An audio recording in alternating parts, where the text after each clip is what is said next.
13장 1절에서 2절입니다. 하나님의 말씀은 로마서 13장 1절에서 2절입니다. 각 사람은 위에 있는 권세들에게 복종하라. 권세는 하나님부터 나지 않음이 없나니 모든 권세는 다 하나님께서 정하신 바라. 그러므로 권세를 거스르는 자는 하나님의 명을 거스림이니 거스르는 자들은 심판을 자취하리라. 아멘. 말씀 제목은 신자의 위임 권위입니다. 신자의 위임 권위입니다. 좀 어렵죠? 이 위임 권위란 말은 무슨 말이냐면 하나님께로부터 위임받은 권위를 뜻합니다. 영어로 권위를 authority라는 단어를 씁니다. 우리로는 그냥 권세라는 의미인데 이제 성경의 의미에서는 합법적인 권위를 뜻합니다. 예수 그리스도를 믿고 구원받는 사람은 모든 사람은 주님으로부터 합법적인 권세를 갖습니다. 그리고 그 권세가 우리 가운데 있습니다. 오늘날의 뉴스라든지 여러 가지 이슈를 보시면 우리나라의 가장 문제는 이 나라의 권위가 많이 떨어졌다는 겁니다. 그래서 극단적 우파들은 지금의 대통령을 인정하지 않고 극단적인 좌파들은 이전에 있던 보수 정권의 대통령을 인정하지 않는 그러한 일들을 합니다. 기독교 관련 뉴스를 보시면 목회자의 권위가 추락한 지 옛날이고요. 과거에 비해서 목회자를 그렇게 존경받지 못합니다. 그뿐 아니라 소위 엘리트 계층들이 이제 잘못된 삶을 통해서 그들은 사람들의 이제 입방아에 내리쬐어지는 이슈거리밖에 안 되는 사람들이 되어지고, 그러다 보니까 사람들이 이 권위라는 것이 도대체 무엇인가 라고 하는 의문을 갖습니다. 그리고 거기에 대한 반작을 넣은 게 뭐냐면 탈권이에요. 탈권이라고 하는 권위로부터 벗어나는 겁니다. 그러면 여기서 우리가 아셔야 될 것은 우리는 다원주의 사회에 살고 있습니다. 모든 것은 옳다라고 하는 그런 시대에 살고 있습니다. 근데 이 다원주의 혹은 이제 전문적인 용어로 포스트 모더니즘이라고 하는 이게 탈근대주의라는 뜻이에요. 근대로부터 벗어났다는 것. 거기에 특징이 뭐냐면 권위를 인정하지 않습니다. 그러니까 어떤 권위를 인정하지 않냐면 정부의 권위를 인정하지 않습니다. 정부가 자기에게 터치하는 것을 참아내지 못합니다. 그러다 보니까 그 부분의 좋은 점은 인간의 자유를 누리게 한다는 점에 좋지만 이게 한 발 더 나아가면 아주 깡그리 이것을 무시하는 그러한 일들을 하는 것을 보게 되어집니다. 세상에서 말하는 권위는 주로 권력과 재력, 학력과 경력, 이력, 지위, 그리고 그가 가지고 있는 명예, 기타는 그러한 것들이 권위라고 생각합니다. 그러다 보면 사람들이 권위하면 떠오르는 게 딱딱하고 경직되어지고 가부장적인 어떤 그런 느낌을 많이 받습니다. 그래서 세상에 말하는 권위이고 성경에서 말하는 권위는 이거와 전혀 다릅니다. 권위는 하나님께부터 나옵니다. 그 권위는 하나님의 주권에 의해서 나온 것이었습니다. 하나님 우리의 주인이시고 하나님 우리의 창조주시고 하나님 우리의 구원자시기 때문에 그분의 권위가 오늘 우리를 구원시켰고 우리에게 합당하게 하나님 우리에게 권위를 부여하셨습니다. 이게 굉장히 중요합니다.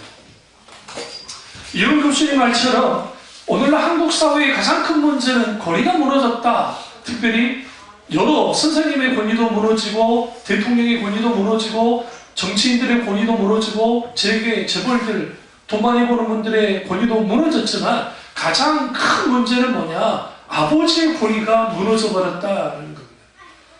그 아버지의 권위가 무너지자 결국은 무엇이 문제가 되어졌냐면 가정마다 질서가 만들어지지 못하는 겁니다. 이런 걸 합니다. 페미니즘을 말하는 여성들이 페미니즘 운동하잖아요. 그건 좀 나쁘다 생각하지는 않는데 이게 극단적으로 하니까 문제예요. 워마드라든지 기타 이런 분들이.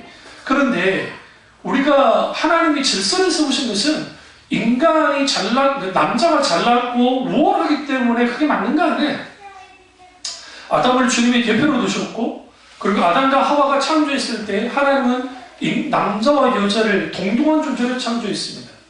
다만 주님이 질서를 세우셨어요.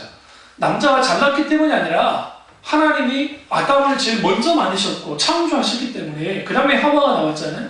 그렇기 때문에 주님이 대표성을 띠고 질서를 세운 겁니다.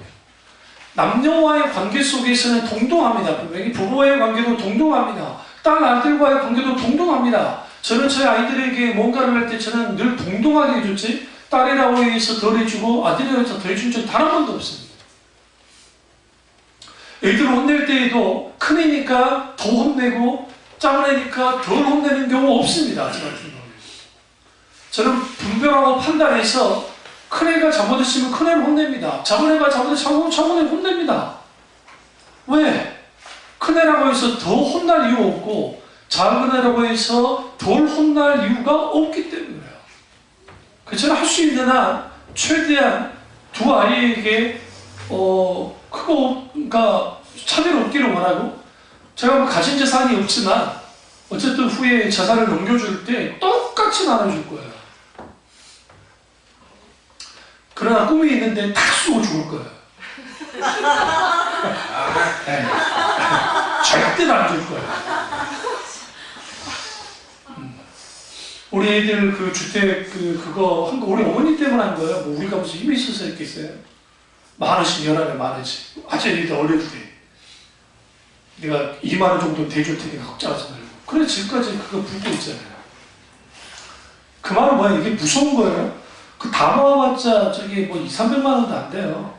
니네 이거 가지고 니네들이 자립에 살아나는 거예요. 이때는 화들짝 놀랄 일이에요 지금. 그게 모아주고 있다고 좋을 일이 아니에요. 죽기 없기 때문에. 우리가 이렇게 동등하는 거 그리고 또 그렇게 남자 여자 동등하죠. 어떤 분이 그 아담이 자고 있을 때 하나님이 갈빗대를 취해서 이제 만들었다고 하니까 왜 그렇게 하나님 만들었을까? 이게 이제 그 랍빌의 물론 탈무드 같은데 이런 내용이 나오는데 미드와시라든지 그 다음에 탈무드에 있는 게 나오는데 그거예요. 하나님이 아담이 자고 있을 때 머리를 갖다가 탁 쪼개가지고 머리뽀 쪼가고 갖다 탁 해가지고 여자를 만들었으면 여자가 남자를 기어 올랐을 거라는 거예요. 네 머리라고. 응? 또 여자를 아담이 자고 있는데 새끼 발가락 하나를 딱 빼가지고 하와를 만들었으면 남자가 여자를 줄 밟고 있을 거라는 거예요.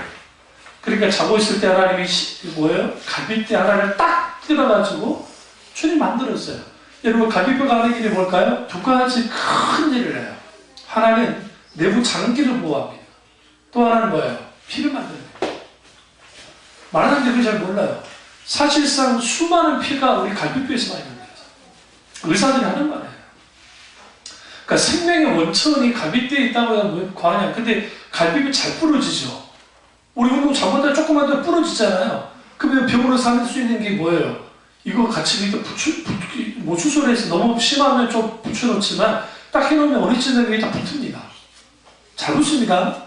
그러니까 다른 뼈는 잘 안 붙는데 갈빗뼈는 잘 부러지지만 또 잘 붙은 또 잘 붙기도 힘들긴 해요. 아주 움직여야 그래도 또 잘 붙는 게 또 갈빗뼈예요. 그럼 왜 하나님이 아담과 하와, 특별히 하와를 아담이 자고 있을 때에 왜 그럼 만들었을까? 깨어있을 때 만들 수 있잖아요. 네? 깨어있을 때. 그럼 나 봤다 이거지.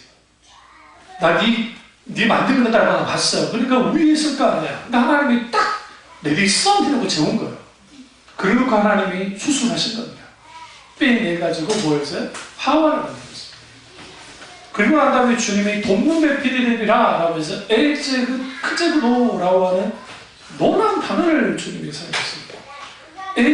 크레그로라는 단어는 에제그라는 단어와 크제그로라는 단어가 합성이 된 겁니다. 그래서 그 뭘 의미하냐면 이 돕는 배필이라는 번역은 아주 좀 잘못된 번역입니다. 사실은 고쳐야 합니다. 돕는 배필이라는 그런 것보다는 오히려 무엇이 더 옳으냐면 이거예요. 내가 그러니까 이 맹렬한 조언자라는 의미가 강합니다. 강렬한 조언자. 그러니까 반대에도 불구하고 조언할 수 있는 존재. 그런 의미가 돕는 배필, 크제그노야.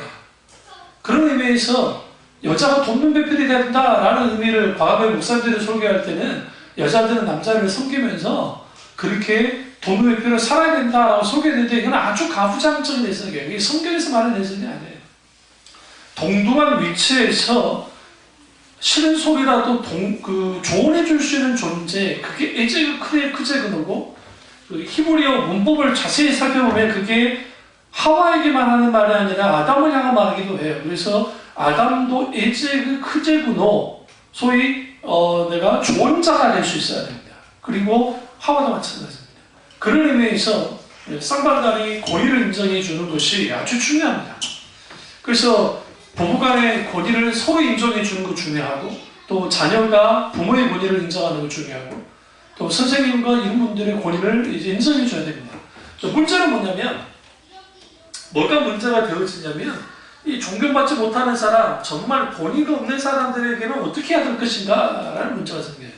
히틀러 같은 사람들에게 그러면 김정일이나 김일성 같은 사람들의 권위 안에 있어야 되나? 전두환 같은 사람의 권위 안에 있어야 되냐? 그렇지는 않습니다.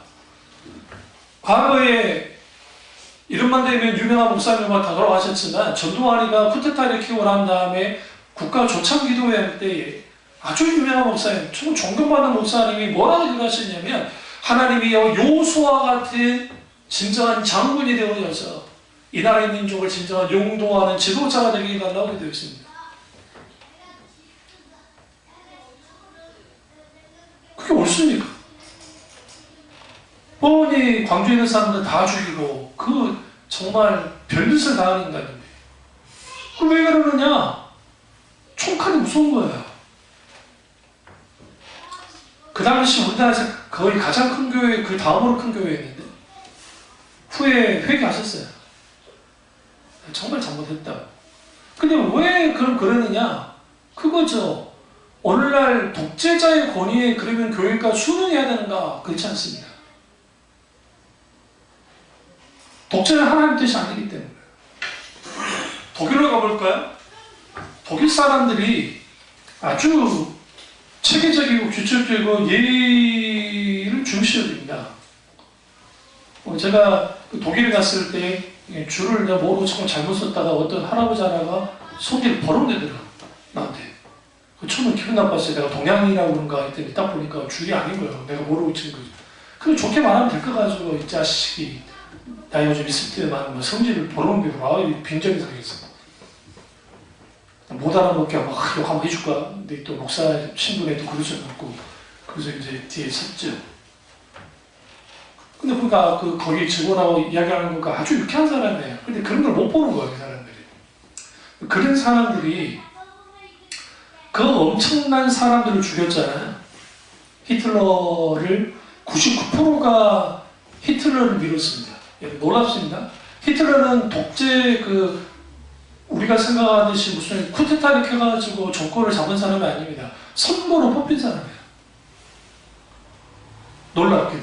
그리고 지지율이 99%였어요. 이게 강조로 막 해가지고 SS 그 사람들이 해서 그런 것도 있겠지만 그거 하지 않아도 사실상 엄청나게 지지했습니다. 근데 문제는 카톨릭 교회는 당연히 지지했고 루터교라든지 개신교회들도 똑같이 지지했습니다. 그리고 교회에서 나오는 말이 뭐라 했냐면 히틀러는 뭐다? 메시아라는 말까지 나왔어요. 한마시아, 메시아라는 말까지. 그랬을 때에 그것을 거부하고 나왔던 목사님이 계십니다. 개혁교회 목사님이신데 이름 까먹었는데 저게 영향을 주신 분인데, 근데 그분이 이제 정면으로 반박을 했어요. 히틀러에 대해서. 그래서 당연히 잡혀 들어가죠. 그래서 피해 다니면서 뭘 계획하냐면 히틀러 암살을 계획합니다. 목사님 신분에. 그리고 이따가 그 안에 변절자가 생겨서 이제 잡혀서 들어가서 결국 해방 직전, 그러니까 이제 해방은 아니고 히틀러 멸망 직전에 제3제국 멸망 직전에 고의적으로 죽였습니다. 살려둘 수 없다고 해서. 다 졌는데도 죽였어요. 그런 목사님들이 있습니다. 그때 사람들 하는 말이 뭘 가지고 나오냐, 오늘 본문이에요.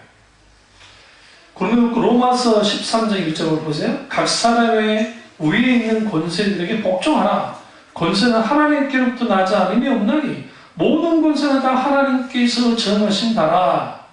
권세를 거스르는 자는 하나님의 명을 거스르는 자는 심판을 자초하리라. 스스로 자초할 거라는 거죠. 이 말씀만 그냥 구절만 딱 띄워보면 마치 그런 것 같아요. 응? 근데 여기서 말하는 권세는 뭐냐? 선한 권세예요. 그러니까 하나님의 뜻 가운데서 선하게 쓰여진 권세에 뭐 하라는 거예요? 복종하라는 거지. 독재하고 죽이고 소위 말하는 김정은 같은 사람들에게 우리는 그 사람에게 우리는 그 권세를 들어가야 됩니까? 있을 수 없는 거야, 절대로.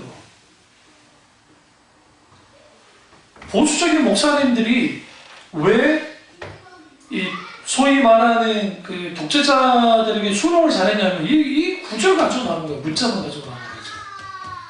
어떤 권세든 거기에 순응하라는 겁니다. 그 네로에게도 그럼 순응을 해야 됩니까? 1세기 당시 기록들을 보시면 저항했어요. 물론 그들이 큰 창과 칼을 들어서 저항하지는 않았고 순교의 피로 저항을 했어요. 철저히 저항했습니다. 심지어는 그게 그 제왕의 권력이라 할지라도 신앙의 문제와의 관계에 있었을 때는 그들은 절대로 물러서지 않았고 신앙의 문제가 아니라 할지라도 그걸 문제 삼았어요. 동성애라든지 그 시대에 동성애가 많이 있기 때문에 로마 시대에도 동성애라든지 그리고 거기에 유아학살이라든지 이들을 어릴 때 죽이는 거예요. 쉽게. 그러니까 장애로 태어나잖아요? 죽여버려요. 여자들요? 그 고관 대작의 여자들은 그나마 아버지나 오빠나 이 사람들을 보호하니까 상관이 없는데 좀 하층민의 여자들은 지켜줄 만한 그런 분들이 없으면 쉽게 여자들을 죽였어요. 여자들은 그냥 애 낳는 기계에 불과했다는 거예요, 사실은. 상당 부분. 고관 대작도 빼놓고. 그럼 뭐 조선시대는 안 그랬나요? 조선시대는 똑같아요. 조선시대 때 양가족 교수들이야 그렇지. 나머지는 그렇지 않았다고요. 우리 지금 이제 여러분들 뭐 저는 안 가봤지만 우리 뉴스 같은 데 보면 뭐 무슬림들 막 이렇게 쓰고 다니죠. 터번 같은 거 쓰고 다니죠. 그게 왜 생겼게요? 그 시대의 사람들이 길가에 가는 여자들 보면요 다 겁탈하는 게 일이었어요. 그 마음에 들면 그냥 겁탈해요. 누구 여자는 상관없어요. 무조건 겁탈하는 거예요. 그러니까 이러다가는 그 권력자들의 딸이나 부인이나 이게 큰일 나겠거든. 그러니까 뭐 했느냐? 쓰도록 한 거예요. 차도류든 뭐든 다 쓰게 만든 거예요.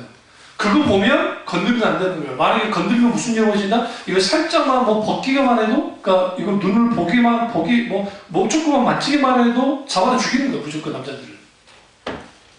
그게 그 전통의 지금까지 내려와서 이제는 뭐냐? 여자들의 인권과 여자들의 모든 것을 다 부셔버리게 되잖아요. 자기들은 아니라고 하는 실제로 그래요. 실제로. 여러분 그 원단을 가장 많이 파는 나라가 어딘지 아십니까? 아, 대한민국. 우리 대한민국 저 원단이 너무 좋아가지고 그쪽 굉장히 많아요. 칼라라든지 잘 만들어가지고. 그러니까 이 권위의 문제가 나왔으니 말씀드리는 거예요. 그런 의미에서 권위는 남자의 권위 따로 있고 여자의 권위 따로 있지 않아요. 동일해요. 하나님 앞에서. 그럼 어떻게 할 수 있느냐? 예수님의 행동 통해서 잘 드러나요. 예수님은 단 한 번도 여자 남자 구분한 적이 없어요. 애들도 주님이 받아주셨어요. 이거는 1세기 당시 예수님 당시 이 일은 이게 있을 수 없는 일인 게 절대로 여자들은 그거 아이들은 그 공적인 집회에 참여하면 안 돼요. 참여할 수 없어요. 이게 불가능한 거예요. 그런데 예수님이 여자들이 몰려오고 애들이 몰려오는 것에 대해서 말씀하지 않았어요. 오히려 환영했어요. 오히려 누가 막았나요? 1세기 당시 가부장적인 생각을 갖고 있는 예수님의 제자들이 막아섰단 말이에요. 그래서 애들을 못 오게 한 거예요. 그 예수님이 막지 말라는 거죠. 저 아이들 같은 자라면 천국에 갈 수 있는 자라 말씀하셨죠. 그래서 누군가 그 말 하잖아요. 최초로 페미니스트가 누구냐? 예수님이라는데 예수님은 페미니스트가 아니에요. 예수님은 인간은 모두 동일하다 하신 겁니다. 동등하고 동일하다. 잘난 사람, 못난 사람 다 인간이 만들어낸 것이고 하나님 앞에서는 똑같아요. 하나님 앞에서는 왕이나 대통령이나 가난한 거지나 누구나 똑같단 말이죠. 그래서 성경에 하나님은 외모로 사람을 취하지 않는다는 표현에 우리는 이걸 아셔야 돼요. 이 문자를 보면 그냥 우리 한글 번역에 좀 이제 한계가 있는 게 외모를 보고 주님이 취하지 않는다 하니까 외적인 치장들, 옷들 이런 거 보고 그런가 보다 하는 게 아니라 예수님, 하나님은 인간의 어떤 배경, 어떤 업적, 그 사람이 어떤 것을 보고 주님이 취하는 게 아니라 하나님은 그 사람 그 자체를 놓고 취해요. 잘나고 못나고 잘생기고 못생기고 상관없어요. 언제든 모든 환영해요. 그 사람이 병든 사람이든 심지어는 그 사람이 산자라 할지라도 그가 회개하고 돌이키면 주는 받아주는 분이 하나님이시다. 그러면 오늘날 권위가 무너집니다. 선생님들의 권위가 무너지고 목사님의 권위가 무너지고 대통령의 그리고 기타 많은 권위가 무너져 버립니다. 권위와 그럼 왜 권위가 무너졌느냐? 이것에 대한 철저한 이제 반작용이 뭐였냐면 이거예요. 소위 말하는 그 권위 없이 살아가고자 하는 겁니다. 죄송합니다. 이 말씀 드릴게요. 그래서 그게 불가능해요. 그게 가능하려면 지구를 떠나야 돼요. 김병률 씨 말대로 지구를 떠나거나 하죠. 지구를 떠나야 돼요. 모든 사회 집단은 권위가 있어요. 우리는 미국이라는 사회를 보면 아주 막 평등하고 그럴 거라고만 착각하잖아요. 하도 헐리우드 영화를 보니까 안 해요. 바로 하루아침에 해결시켜버려요. 살벌합니다. 원래 우리나라는 강성노조가 있어서 다행이고 막아서 그렇지 프랑스도 유럽 지역은 노조가 아주 강합니다. 아주. 미국에서 노조와 있는 사람들이 데모할 때 프랑스처럼 막 불사 지르고 하는 거 보셨나요? 못 보셨죠? 그러니까 이 유럽 지역에 있는 노조에 비해서 미국에 있는 노조가 그렇게 강하지 못해요. 다 개인주의적인 성향을 갖고 있기 때문에 사람들이. 그래서 우리가 이 권위와 권위주의는 다른데 많은 사람들이 이 권위와 권위주의를 혼동하는 거예요. 부모의 권위 분명히 필요합니다. 권위주의는 문제죠. 그게 하나님이 세우신 질서예요. 그러니까 누군가의 권위를 인정하지 못한 사람이 하나님의 권위까지 인정할 수 있을까? 불가능한 거죠. 그럼 이 권위는 뭐냐? 이게 이제 많은 사람들이 이 권위에 대한 오해에서 나온 거예요. 아까 마치 우리가 권위하면 떠오르는 게 그 사람의 재력, 권력, 학력 이것을 바탕으로 해서 누군가가 찍어 누르는 거 그걸 권위라 생각하는 건 권위 아니라고. 그 권위주의예요. 권위가 전혀 달라요. 성경에서 말하는 권위는 뭐냐? 헬라어로 엑수시아라는 단어입니다. 에크라고 하는 단어와 우시아라는 단어가 결합됐습니다. 여기서 말하는 에크는 먼못으로부터라는 뜻이고 우시아라는 뜻은 본질이라는 뜻입니다. 그러면 뭡니까? 권위라는 것은 본질로부터 나온다라는 뜻이에요. 권위는 본질로부터 나옵니다. 본질은 누굽니까? 하나님이요. 하나님께로부터 나오는 것이 권위입니다. 그렇기 때문에 권위는 스스로 나는 게 아니에요. 권위는 우리가 가지고 있는 배경으로 나는 게 아니에요. 권위는 내가 가지고 있는 지식으로 나는 거 아니에요. 근데 우리 이런 말이죠. 권위자라는 말을 듣잖아요.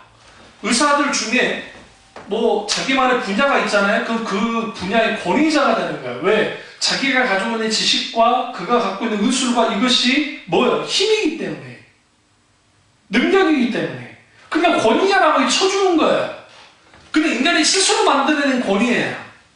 근데 여러분, 아무리 명의란이나 명의라 할지라도 자기가 병들었을 때 자기 병을 고치는 경우 쉽지 않습니다.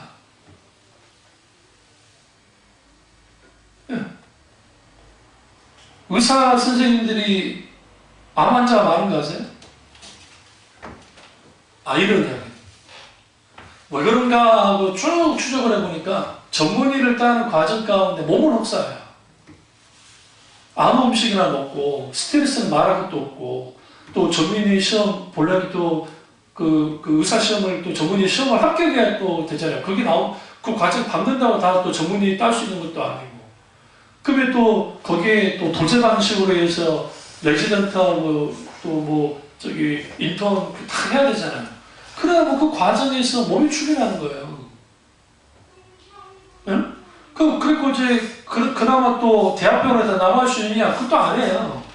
남아있을 수 있는 사람은 소수예요. 그러니까 여러분들이 대학병원 갔을 때 남아있는 사람들은 아주 독종들이 남은 거예요. 줄을 잘 섰거나 독종이거나 두 개예요. 아니면 능력이 뛰어나거나. 그거 아니면 정말 쉽지 않아요. 응? 그리고 스트레스가 아주, 여러분 생각해보세요. 의사직은 참 좋지 않아요. 왜 그러냐면 의사보다 의사 가족들이 좋아요. 가족들만 좋은 직업이에요. 꼭 아픈 사람밖에 안 오잖아요. 응? 아픈 사람은. 개중에 이제 나았다 하면 갑자기 기분이 좋긴 하지만, 저 치료했던 그 중대 이비인후과 교수님이 은퇴하셨어요. 아쉽게. 전화해보자 은퇴하셨더라고요. 근데 그 은퇴하셨는데, 그분이 아주, 그러니까 사람이 좋아요. 의사치고는. 같이 공감해주고. 응? 그분이 처음부터 그랬을까요? 그렇지 않았을 것 같아요. 세월이 지나면서 뭐 하느냐? 만져서 가는 거예요. 그러니까 제 증상 같은 거 말하면 아이고 그거 힘든데 어떡할까? 응? 이 부지런히 운동하고 또 물리 조절 잘하고 해야 된다. 있지도 않아요. 어쨌든 밖에까지 같이 나와요. 의사가 내가 무슨 중증 환자도 아니고 응? 그 병 밖으로 보내주고 와요. 장점은 참 좋은데 단점은 나한테 그럴 때는 장점인데 남한테 할 때는 환자가 있어요. 안 나와. 환자가 기다리는데 이런 말 저런 말하면 다 떨어져요. 그러니까 이제 그 베테랑 간호사가 뭐 하느냐 잘라요.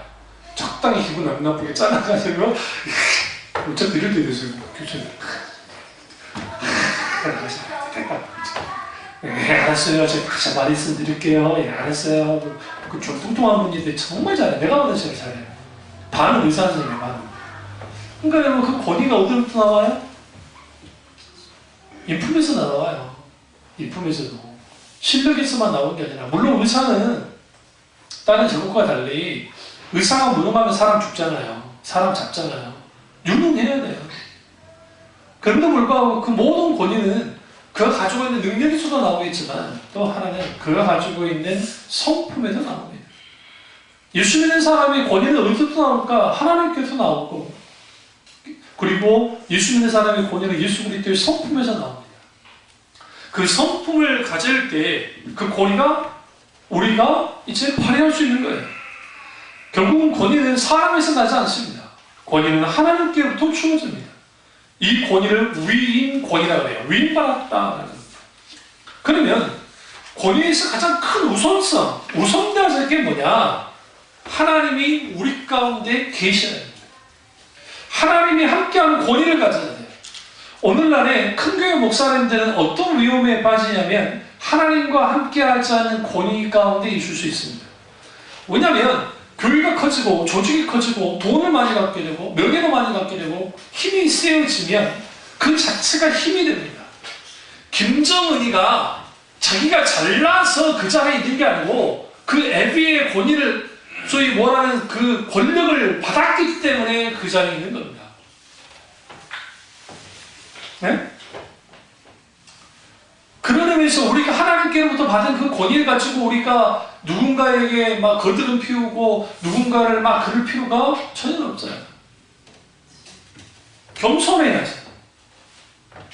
문제는 목회자들이 신격화되어지면 그게 큰 교회 혹은 신비주의나 근데 빠진 데 그런 목사들이 신격화되어지면 그 신격화된 목사의 그 말 한마디 한마디가 마치 하나님 말씀처럼 들리죠. 그 이단이 아니라 했잖아요. 그게 되어지면 거기에서 무슨 일이 벌어지냐면 신앙의 왜곡이 나오는 거예요. 어떤 교회의 분위기들을 딱 보시면, 그러니까 우리가 그 예배 드리는 거나 어떤 선교 메시지를 쭉 들어보시면 그 교회가 어떤 교회인지를 알 수 있어요. 어렵지 않게. 그러다 보면 그 신앙이 어떻게 되냐면 아주 왜곡된 형태로 가게 됩니다. 여러분 어느 곳을 갔는데 무당이 땅땅땅땅땅땅땅 구분한다고 합시다. 그러면 이게 개혁주의 목사의 반응이 다르고 은사주의자들의 반응이 다르고 또 뭐 소위 말해 적당히 은혜 받는 사람들의 반응이 다 각기 달라요. 우리 이삭이 어렸을 때 그걸 보면 뭐라고요? 사악한 기운이 된다 하면서 지나가겠죠. 피해가겠죠. 개혁주의자의 눈앞에 보여진 그 땅땅땅땅땅 막 하는 것을 보면 저들이 거짓 신에 속아서 저런 일을 한 것에 대해서 아주 가슴 아파할 겁니다. 그리고 주님이 저 불쌍한 영혼들을 함께 해주시기를, 은혜 베풀어 주시기를, 주님이 역사해 주시기를 기도하겠죠. 그러나 신비주의에 빠진 사람들 혹은 극단적인 소위 말하는 이제 황홀경, 그러니까 은사주의자들은 뭐 하느냐? 거기서 같이 싸우고 있어요. 내가 나사렛에 귀신아 물러갈지어다 묶여질지어다 그것이 묶여질지어다 내가 나사렛 예수님 안에 묶여질지어다 그런 식으로 해요. 이게 일종의 땅받기 기도. 봉은사, 강남 봉은사 들어가가지고 그쪽 선교단체 이름을 좀 까먹었는데 선교단체 이 사람들이 가가지고 뭐 하느냐, 거기서 뭐 하느냐, 벽을 막 돌면서 사악하고 종교용과 사설용과 더러운 영과 묶일지다가 돌아다니는 거예요. 그걸 스님들이 발견한 거예요. 그걸 잡았죠. 잡아서 뭐 하는 짓이냐고 하니까 이제 뭐 얼버무리고 하니까 이제 좀 경찰도 부르고 하다 보니까 그 짓을 한 거예요. 경찰도 넘어갔죠. 물론 저 후에 그냥 스님들이 그냥 없는 가자고 그렇게 하긴 했지만 조금 적당히 사과하면서는. 근데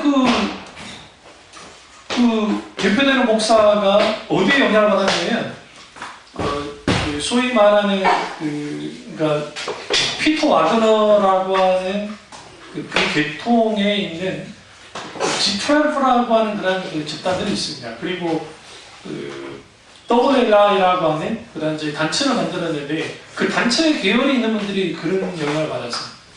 CD 제이콥스라든지 마이클 비클도 마찬가지 기타 있는 사람들 그 영향을 받는 사람들이에요.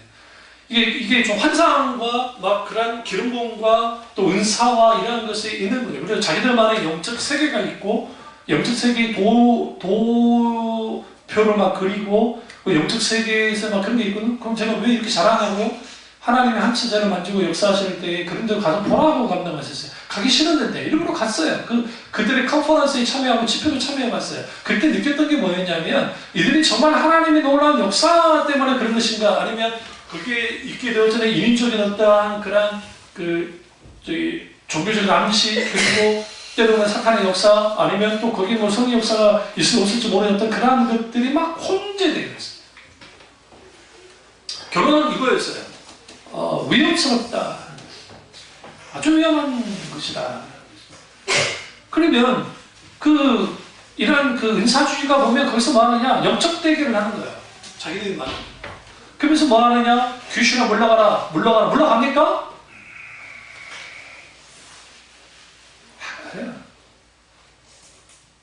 이런 경우도 있어요. 성령이 강력하게 갑자기 감동하는 거예요. 저들을 꾸짖기를 원하시고 주님이 그 부분에서 역사하기를 원하실 때 그때는 순종하고 나가야 돼요. 근데 덮어놓고 귀신아 물러가느냐? 아니에요. 귀신이 붙어요. 실제로 그런 일이 있었어요. 미국에서. 영적 전쟁은 그런 식으로 하는 게 아닙니다. 영적 전쟁의 거의 9% 이상이 사실상 말씀의 전쟁이에요. 사상과 생각, 마음, 이 모든 부분에 거기서 일어나고, 정말 저도 축사사를 해봤기 때문에 직접 귀신을 쫓아도 봤다고요. 그 경험이 없는 목사가 아니에요.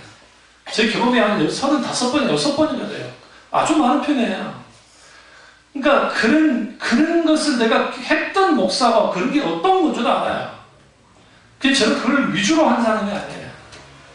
그럼 했을 때 내가 어떻게 되냐? 무슨 거기 가지고 막 라라라 릴리리 막 했냐? 아니에요. 놀랍게도 하나님의 권위 안에 들어가서 성령이 놀라 인도를 따라 나가자면 쉽게 귀신이 나와요. 물론 그렇지 않은 귀신도 있긴 하잖아요. 예수 말씀대로 이런 종류인 것은 뭐라고요? 기도해야만 되는 그런 것도 있긴 하지만 실제로. 그러니까 그런 놀라운 역사가 나타나죠. 그러면 신앙관이, 그러니까 권위 말하려고 그러는 건데 막 뚱뚱뚱뚱 막 하고 있는데 겁먹을 필요가 없다는 말을 하려는 거예요. 지금. 만신제를 그림이 있고 하는데 그럼 또 좋다 구경해야 됩니까? 구경할 이유도 전혀 없어요. 김선자라고 하는 그 탤런트 기억나지 모르는데 무당 전문용으로 나오신 그 권사님이세요. 눈 탁 째지시고 요즘은 다른 전문 용어이 투입되셔서 이제 하시는데 이제 요즘은 안 하시는데 근데 그 김선자 권사님이 직접 했던 말이에요. 그게 뭐였냐면 무당과 관련된 연기를 하다 보니까 눌리더라는 거예요. 이게 아니다 안 하면 안 거예요. 그래서 그 다음부터는 무당 연기해 주시고 안 했다는 거죠. 그거 아주 지혜로운 거예요. 지혜로운 거예요. 그러니까 여러분 영적 권위가 우리가 어떤 권위가 있냐면 하나님의 자녀가 되는 권세를 주셨다고 성경이 말하잖아요. 영접하는 자, 그를 믿는 자, 하나님의 자녀가 되는 권세를 주셨으니 이미 하나님의 자녀가 되는 권세를 받았어요. 그럼 영적 대결은 어떻게 하는 거냐? 이미 하나님이 이기신 전쟁, 예수 그리스도께서 십자가에서 죽으시고 부활하심으로 사망 권세를 이기심으로 이긴 전쟁이 그냥 투입되는 거예요. 우리가 이겨야 되는 전쟁에 투입된 게 아니라 이긴 전쟁, 이미 하나님이 승리한 전쟁에 우리가 참여하는 거예요. 우리에게 필요한 게 뭐예요? 하나님의 권위 안에 들어가는 거예요. 주님의 보호 속에 들어가는 거예요. 그리고 주님의 명령을 따라서 영적으로 전쟁을 수행해 나오면 돼요. 그게 이기는 거죠. 한번 분별해 보세요. 어떤 분이 어떤 남편이 있었는데 아주 술을 좋아했던 분이에요.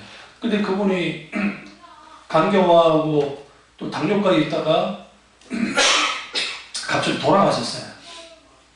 그 안에 있는 분이 독실한 세상 말하면 기독교 신자인데 그 교회 분위기가 아주 좀 뜨겁습니다. 아주 뜨겁고 열정적으로 기도하는 교회입니다. 친정교 교회인데요. 어디라 말하지 않겠습니다.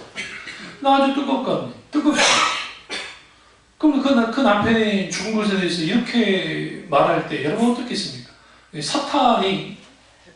사탄 때문에 내 남편이 죽었다는 거죠. 그토록 술 마시지 말라, 그토록 하지 말라 했지만 듣지 않고 죽어서 내가 더 품어주지 못하고 내가 더 기도하지 못하고 내가 정말 사탄의 계획을 깨부시지 못해서 내 남편이 죽었는데 어떻게 하면 좋겠냐. 결국은 사탄 때문에 죽었다. 어떻게 생각하세요?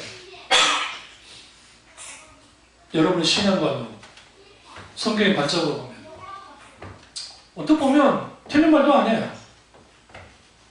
왜? 크게 보면 뒤에 사탄이 한 건 사실이니까. 근데 이런 분들의 신앙이 관과되는 게 뭐냐면 인간의 책임 부분이에요. 사탄이 예를 들어 격동을 시켰다 할지라도 그 사람이 그게 같이 뭐하면 동조하잖아요. 그 책임은 오롯이 누구에게 가요? 본인에게 가요. 그럼 어떻게 할 수 있느냐?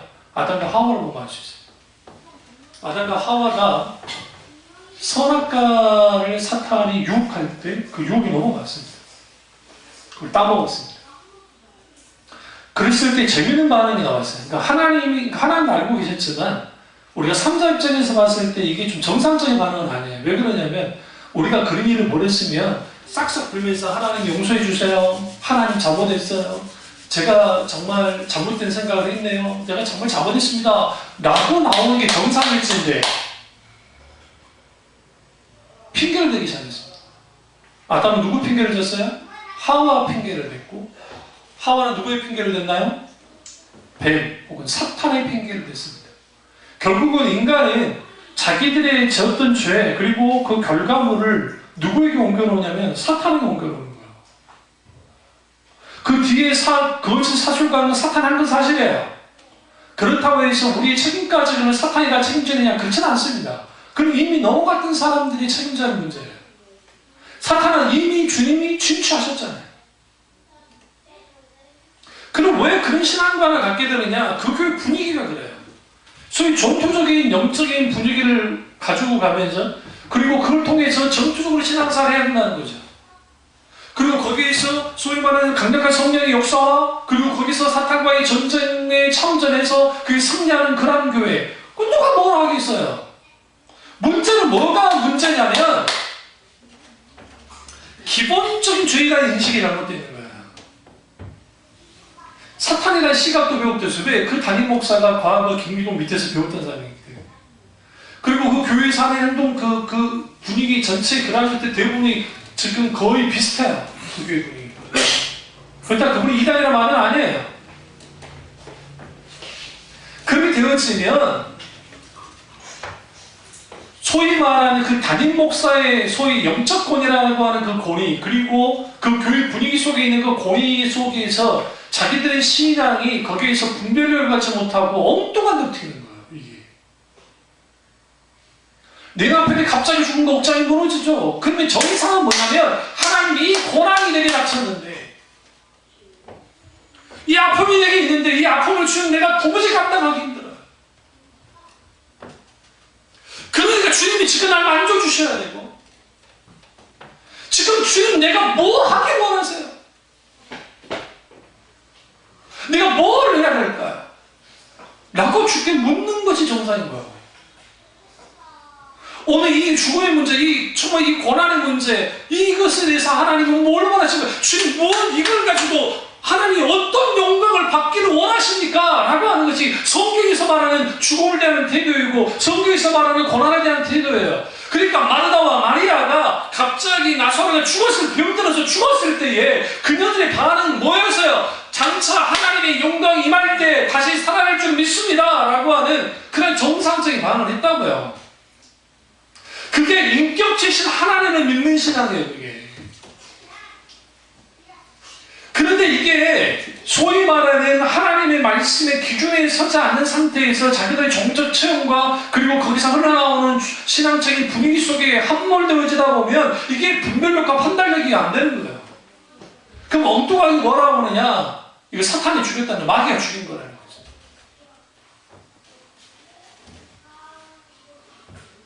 응? 이런 모든 것들이 이렇게 우리가 사탄하는 것도 인정하자 보면 사탄의 권위를 인정하는 거예요. 여러분, 영적 전쟁에서 가장 중요한 게 뭐냐면 내가 하나님의 권위 안에 들어가느냐 아니면 내가 사탄의 권위 안에 들어가느냐. 여러분, 이거예요. 사탄은 우리를 공격할 때 주로 생각과 마음을 가지고 막 공격을 해요. 근데 그 어떤 하나의 부분에 내가 딱 잡히잖아요. 그럼 이제 이걸 우리 염려다, 근심이다, 걱정이라는 표현을 써요. 근데 염려, 근심, 걱정을 하다 보면 내가 거기에 묶여요. 묶이면 곧바로 무슨 일이 벌어지냐? 사탄은 더 집요하게 공격해. 그러면서 눌리게 만들어요. 눌려요. 눌리게 되면 사람이 어떻게 되느냐? 이제 눌리잖아요. 눌리면 막 발버둥 쳐요. 벗어나요. 이때 필요한 게 하나님께 직접 엎드려야 돼요. 다른 데 하지 말고 엎드리는 거예요. 하나님 무조건 기도하는 거예요. 근데 그거조차도 하진 않아요. 그거조차 할 마음도 없어져. 사탄은 그렇게 짓밟아. 그렇게 되면 무슨 일이 벌어지느냐? 궁극적으로 하나님과 우리 사이를 분리시키기 시작해요. 떨어뜨려놔요. 왜? 떨어뜨려놔야 사탄의 마음껏 짓밟을 수 있으니까. 이 세상에 어떤 사람들이 가장 어리석은 사람이냐? 자기가 시험 들었다고 교회 안 나온 사람들. 스스로 죽으려고 작정하고 가는 거예요. 시험 들면 들수록 교회 더 나와야 돼. 과거에 우리 부모님, 우리 어머니와 어머니 윗세대 분들이 어떤 문제가 없고 어떤 일이 있어도 주님 앞에 나왔던 그 신앙의 태도가 아주 중요해요. 왜 그러냐면 그래도 그렇게 나오면 뭐예요? 가랑비에 옷 젖는다고 하나님이 놀라운 은혜가 있어요. 네, 정말. 저는 그걸 보고 자랐어요. 그래서 제가 학교 안 갔은 것에 우리 어머니가 매를 든 적이 별로 없는데 교회 안 가면 그렇게 매를 들었어요. 우리 형한테도 제가 인생 살면서 딱 3번 맞았는데요. 그것도 심하게 두르게 맞았는데, 그런데 좀 적당하게 때릴 때 이제 좀 펄뻑하고 하면서 할 때가 뭐냐면 교회 안 갈 때였어요. 집이 이런 상황에서 교회까지 안 다니면 얘는 뭐밖에 안 돼? 깡패 새끼밖에 안 되니까. 네 기지상 보면 깡패밖에 안 되니까 패는 거야. 교회 안 갔다고 어쩌면서 빠질 수도 있지. 응? 막 패는 거야. 그러니까 제가 초등학교 때는 맞아 터지고 나 힘이 안 되잖아요, 형한테. 그러니까 크면 보자. 응? 컸는데 이 인간의 혈색이 됐네. 아, 이 기분 나빴어. 갑자기 몸이 이제 육하니까 여기가 막 우리는 그렇다니까요. 지금도 막 운동이 그러는데 나한테 와가지고 막 하면서 막 갚아볼래? 저걸 뜨뜻해야 되는데 더 세졌어. 환장하는. 근데 그러한 이 하나님 앞에 울부짖어 기도할 때 사탄은 어떻게 하느냐? 그 기도를 또 지뢰 밟아요. 그러니까 여러분 그거 아셔야 돼요. 내가 즉각 기도로 간다고 들어갔다고 해서 그러면 막 맑은 하늘이 있는데 그렇지 않아. 사탄은 더 밟아요. 더 심의 깊이로 들어가게 만들어요. 근데 놀라운 게 있어요.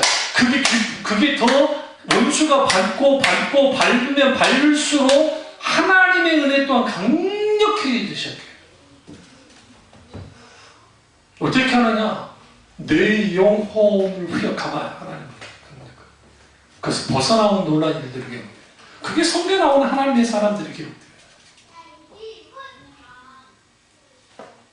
영적인 권위는 하나님께 옵니다. 모든 권위도 하나님께 옵니다. 그래서 우리는 그 권위가 하나님께 또 왔기 때문에 그 권위를 어떻게 사용할 것인가 라는 문제가 생겨요. 당연히 하나님이 뜻 가운데 사용해야 돼요. 에베소서 6장 1절에 자녀들아 너희 부모를 주 안에 순종하라 이것이 옳으니라. 부모의 권위에 순종해야 돼요.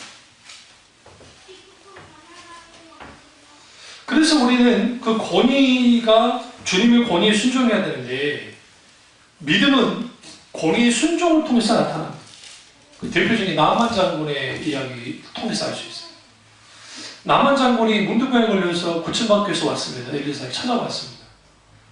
근데 여러분 엘리사는 놀랍게 성경에 뭐라고 해요? 그가 오고 있는 것을 알았습니다. 성령이 알려주셨기 때문에 이미 알고 있었어요. 그래서 왔을 때 만나줄 생각도 없었어요.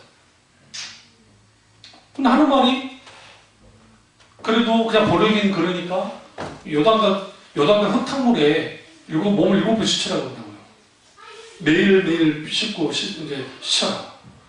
여러분 요단강은 이때가 이제 우기철인 거죠. 그러니까 흙탕물 깨끗한 물이 아니에요. 근데 나만 장군이 아람 나라에 있는 거기에는 아주 아름다운 강이 많습니다. 여러분 흙탕물에 씻고 싶으세요? 동강의 아름다운 깨끗한 물에 씻고 싶으세요? 쉽게 말할게요. 한강 저 물에 씻고 싶습니까? 동강 그 물에 씻고 싶습니까? 당연히 동강 물에 씻고 싶죠. 더더군다나 아람 나라에 제2인자가 왔는데 세상에 온둔의 제사장 선지자라는 게 나와보지도 않아요. 뭘 하고 있는 거죠? 시험하는 거예요. 의도적으로 시험하는 거예요. 그가 화를 내고 돌아갑니다. 여러분 정말 화를 내고 돌아간 게 정말 대단한 거예요. 안수호 목사한테 어떻게 해요? 화를 내고 죽여러 가요. 뭔가 아시죠? 성경 우리 너무 쉽게 뜬금보지 마세요. 화를 내고 죽이러 간다고요. 나 같으면 당연히 죽이러 가겠죠. 왜? 이스라엘 북이스라엘의 왕이랄 자가 나만 한 번 못해요. 워낙 강국이었기 때문에 끝까지 죽여버리지 뭐. 근데 성질은 냈는데 돌아가려고 합니다. 그러니까 마치 잡혀갔던 유대인 히브리 종 하나가 여자애가 소녀가 이렇게 말하는 거예요. 뭐라고 말합니까? 이 종은 이 엘리사는 하나님의 종입니다. 요단강에 물 씻는 게 그렇게 어렵습니까? 수정해 보세요. 하나님 놀라운 치유가 있을 거예요. 그 말에 붙들린 거예요.